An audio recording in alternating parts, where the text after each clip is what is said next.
Good morning, students. Today we will discuss the questions MCQ of exercise 1.2 जो बच्चे हमने previous दो exercises में किया है ना, दो वीडियोस में, सॉरी, जो मैंने पहले वीडियो अपलोड की थी, अब मैंने जो दूसरी वीडियो अपलोड की है चैप्टर 1 की रियल नंबर की, उसके रिगार्डिंग ये क्वेश्चंस हैं सारे के सारे जो आज हम डिस्कस करेंगे। जो फर्स्ट क्वेश्चन है उन्होंने कहा है for some integers m every even integer is in the form. हमने फॉर्म बतानी है। उन्होंने कहा इंटीजर m। देखो बच्चे, इस तरह का क्वेश्चन हम बाय ऑप्शन करते हैं, ठीक है।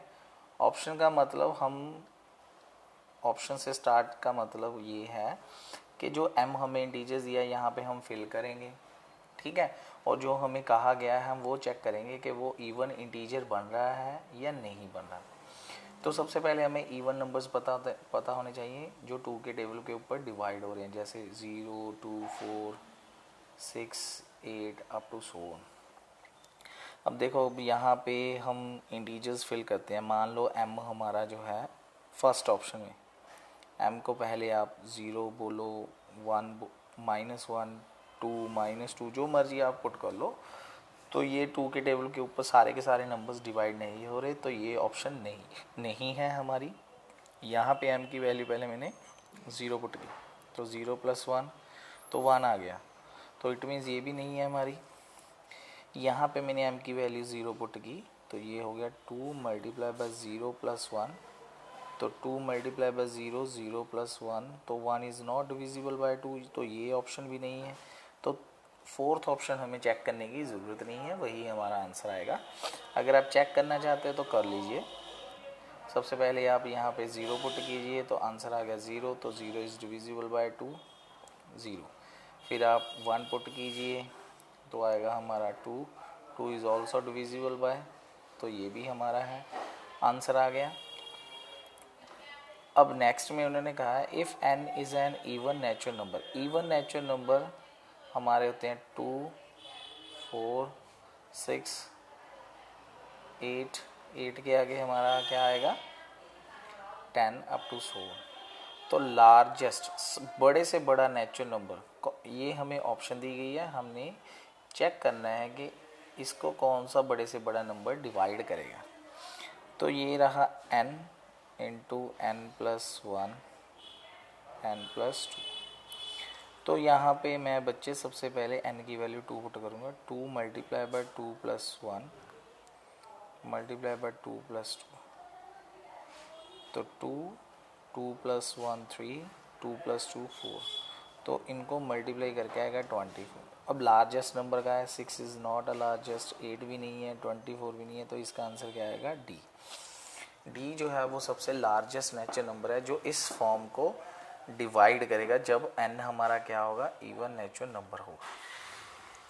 नेक्स्ट आ गई हमारा the product of the two consecutive positive integers. Positive integers 0, 1, 2, 3, 4, 5, 6 up to so on, ये सारे के सारे हमारे पॉजिटिव इंटीजर्स हैं, ठीक है। अब उन्होंने कहा है इज़ डिविजिबल बाय 2। चेक करना है कि अगर हम कोई दो पॉजिटिव कंजिक्यूटिव इंटीजर्स को मल्टीप्लाई कर रहे हैं, प्रोडक्ट का मतलब मल्टीप्लाई। जैसे मान लीजिए ये हमारे दो कंजिक्यूटिव का मतलब होता है साथ साथ। जैसे मान लो अगर हमारा फर्स्ट नंबर x है तो दूसरा हमारा होगा x+1, ठीक है ना। तो एक नंबर ज़्यादा होता है, तो अगर हम 0 × 1 करें तो आंसर आ गया 0, डिविजिबल बाय 2, यस। 1 × 2, तो आंसर आ गया 2, 2 इज़ ऑल्सो डिविजिबल बाय। तो नेक्स्ट हम लेंगे 2 × 3, 6 इज़ ऑल्सो, 3 × 4, तो 12। यानी जब हम दो कंजिक्यूटिव नंबर्स लेंगे तो हमारा आंसर इवन नंबर आ रहा है, दैट मीन्स 2 के ऊपर डिविजिबल हो रहा है, तो आंसर क्या आएगा इसका, ट्रू आएगा। अब जो नेक्स्ट क्वेश्चन है हमारा वो हम चेक करेंगे। नेक्स्ट क्वेश्चन हमारा क्या है, उन्होंने कहा है कि ये जो नंबर है ये 3 × 5 × 7 + 7 वो प्राइम नंबर है, कंपोजिट नंबर है, कैन नॉट से और नन। पहले हम लिखेंगे 3 × 5 × 7 + 7, तो दोनों में से 7 कॉमन आ रहा है। जब यहाँ से 7 कॉमन करेंगे तो हमारे पास रह गया 3 मल्टीप्लाई बाय 5 प्लस जो सेकंड यहाँ से 7 कॉमन करेंगे तो उसकी जगह हमारा रह जाएगा 1। तो 7 ये हमारा हो गया 15 प्लस 1, तो दैट मीन्स 7 मल्टीप्लाई बाय 16। देखो अब ये हमें नंबर दिया गया था, इस नंबर के 2 फैक्टर बन गए, एक 7 और एक 16। इट मीन्स ये हमारा कंपोजिट नंबर हो गया। ठीक है, अब नेक्स्ट में उन्होंने कहा the total numbers of the prime factors of prime numbers. सबसे पहले हमें प्राइम नंबर की डेफिनेशन पता होनी चाहिए। द नंबर जिसके 2 फैक्टर जिसके फैक्टर्स बनते हैं, एक तो 1 होता है और एक हमारा नंबर खुद होता है। तो हमें पता है सबसे छोटा प्राइम फैक्टर प्राइम नंबर्स होता है हमारा 2, तो 2 मल्टीप्लाई बाय 1। अब नेक्स्ट प्राइम नंबर लेंगे 3 मल्टीप्लाई बाय 1, नेक्स्ट लेंगे 5 मल्टीप्लाई बाय 1। तो ये देखो अगर आप बड़े से बड़ा नंबर भी लेते, जैसे हमारे पास आ गया 31, तो 31 के भी बच्चे 2 फैक्टर ही बनेंगे। तो प्राइम नंबर्स के कितने फैक्टर्स बनते हैं हमारे? 2 फैक्टर्स बनते हैं। इस क्वेश्चन में उन्होंने कहा है कि HCF फाइंड आउट करो 96 और 404 का। ठीक है, तो यहाँ पे बच्चे हमारे पास जो क्वेश्चन है वो ये है, उन्होंने कहा है कि हम इसका क्या निकालें जी।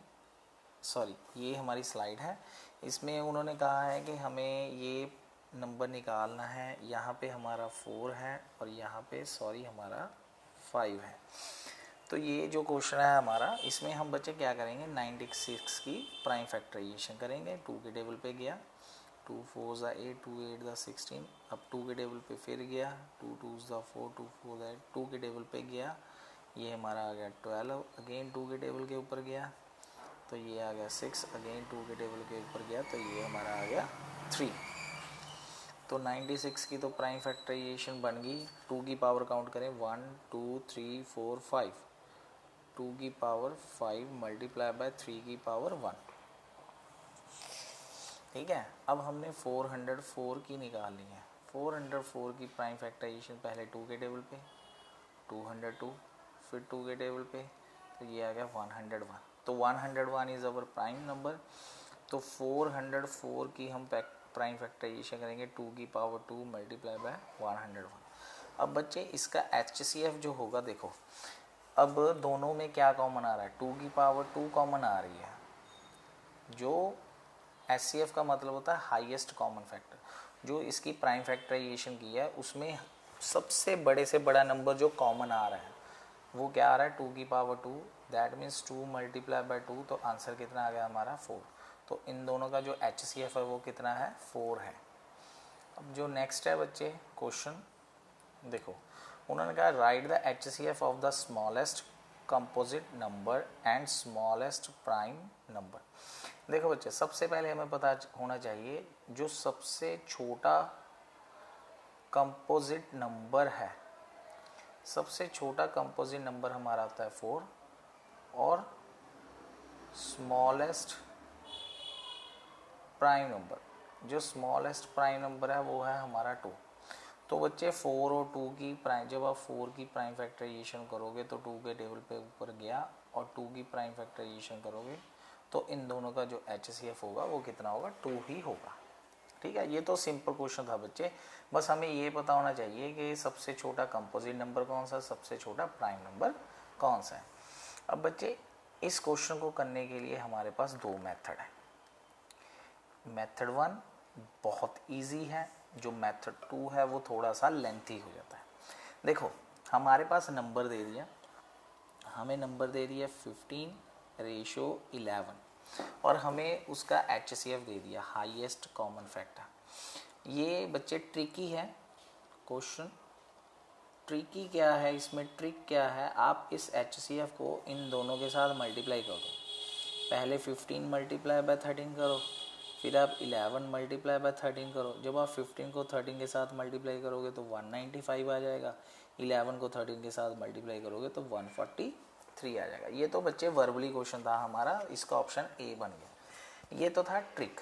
अब मेथड 2 क्या है बच्चे, मेथड 2 मेथड 2 जो मोस्टली टीचर्स बच्चों को करवाते हैं कि लो जी सबसे पहले हम फर्स्ट नंबर लेट करेंगे। फर्स्ट नंबर हमारा आ गया जी 15x, जो सेकंड नंबर है वो हम लेंगे जी हमारा 11x। ठीक है, अब उन्होंने HCF कहा है, इन दोनों का SCF निकालेंगे। SCF निकालने के बाद फिर हम क्या करेंगे जी, उसको 13 के इक्वल रखेंगे, फिर हम हमारा आंसर जो है वो निकालेंगे। ठीक है, यही है मोस्ट ऑफ यही चल रहा है हमारा जो HCF है। फिर बोल देते हैं जी HCF जो है इन दोनों का HCF, तो हम अगर HCF निकालेंगे 15x और 11x का, वो हमारा x आ जाएगा, तो दैट मीन्स x हमारा 13 है। फिर हम मल्टीप्लाई करेंगे, ठीक है, मल्टीप्लाई करेंगे। तो यहाँ पे जो मेथड 1 है उसमें हमने इसको डायरेक्ट किया था। तो हमें बच्चे देखो, हमें जो क्वेश्चंस हैं वो मोस्ट प्रोबेबल डायरेक्ट ही करने चाहिए, क्योंकि शॉर्ट क्वेश्चंस हैं, हमें पता चल जाता है, ये प्रैक्टिस के साथ ही आते हैं। ट्रिक वगैरह कोई ज़रूरी नहीं है कि बच्चे ज़्यादातर यही सोचते हैं कि जी हमें टीचर्स ट्रिक बताएं, कुछ नहीं है बच्चे। ट्रिक जो है वो अपने आप इन्वेंट होते हैं जब हम प्रैक्टिस करते हैं।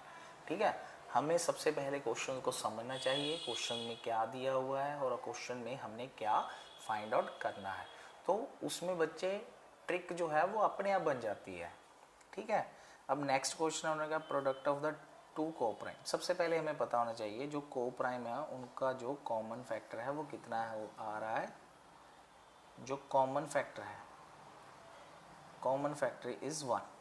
ठीक है, तो उन्होंने कहा जो कोप्राइम नंबर्स हैं उनकी प्रोडक्ट, मान लो मैंने A एंड B कोई दो प्राइम ले लिए, उनका जो प्रोडक्ट है वो कितना आ रहा है, वो 117 आ रहा है। ठीक है, अब एलसीएम निकाल। देखो बच्चे, अगर कोई ऐसे दो नंबर लें जिनका कॉमन फैक्टर 1 है, तो इट मीन्स 1 तो उनका हो गया HCF, जो 1 है वो तो उनका HCF हो गया, और जो बाकी नंबर्स हैं उनकी जब हम मल्टीप्लाई करेंगे तो वो हमारा एलसीएम बन जाएगा। तो इट मीन्स इसका आंसर डायरेक्ट हो गया बच्चे 170। देखो ये क्वेश्चन जो है, this question is very important.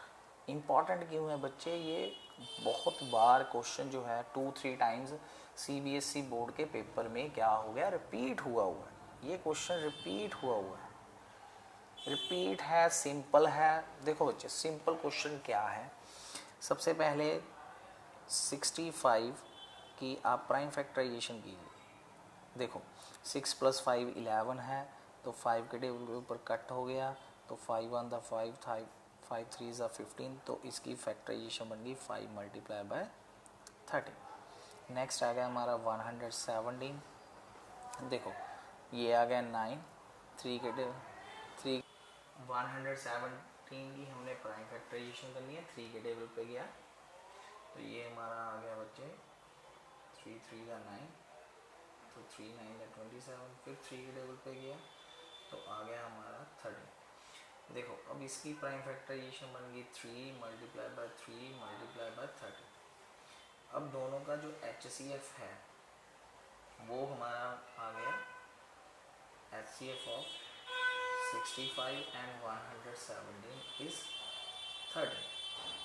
अब बच्चे यहाँ पे दो मेथड है, दो मेथड कैसे हैं देखो। अब क्वेश्चन जो है वो ये है कि हमने HCF को इस फॉर्म में लिखा है, ठीक है। अब मैं सबसे पहले आपको मेथड 1 करवाऊंगा। मेथड 1 जो है वो ये है कि जो आपका 65m - 117 है वो 13 के इक्वल है, ठीक है। तो सबसे पहले क्वेश्चन को करने का तरीका, एक तो ऑप्शन है कि आप m की वैल्यू 1 पुट करें, 2 पुट करें, 6 पुट करें, 9 पुट करें, ठीक है। तो जब हम मान लो कि मैंने m की वैल्यू यहाँ पे 2 उठाई, तो मैंने कहा कि m हमारा 2 है, तो 65 × 2 - 117, तो ये हमारा आ गया 2 5 ज़ा 10, 2 6 ज़ा 12 - 117, 12 + 1 13 हो गया, सॉरी, तो ये हमारा आ गया 30। तो दैट मीन्स डायरेक्ट हमारा 2 ऑप्शन बन गया। अगर हमने मान लो ऐसे नहीं करना, यही बच्चे बोल रहे हैं कि हमने ऐसे नहीं करना, तो इसका मेथड 2 भी है हमारे पास। वो मेथड 2 क्या है कि मान लो 65m - 117 है, किसके इक्वल है 13। तो आप 65m को एज इट इज लिखेंगे तो 13 117 जब हम ट्रांसपोज करेंगे तो वो पॉजिटिव हो जाएगा। तो 65m इज इक्वल टू, इन दोनों को ऐड करेंगे तो 130 हो गया। तो m हमारा आ गया 130, सॉरी ये हो गया हमारा 130 डिवाइडेड बाय 65 1 था 65, 65 2 है, तो m हमारा कितना आ गया 2। ये बच्चे हमने यहाँ पे कुछ क्वेश्चन डिस्कस किए हैं, ठीक है। जो हमने डिस्कस किए हैं वो क्वेश्चंस यही हैं, और नेक्स्ट वीडियो में हम इंशाल्लाह नेक्स्ट क्वेश्चंस को जो हैं इसके रिलेटेड और क्वेश्चंस हैं वो डिस्कस करेंगे। अगर आपको मेरी वीडियो पसंद आई हो तो थैंक यू, आप इसको लाइक शेयर और सब्सक्राइब ज़रूर कर देना। Thanks, thank you.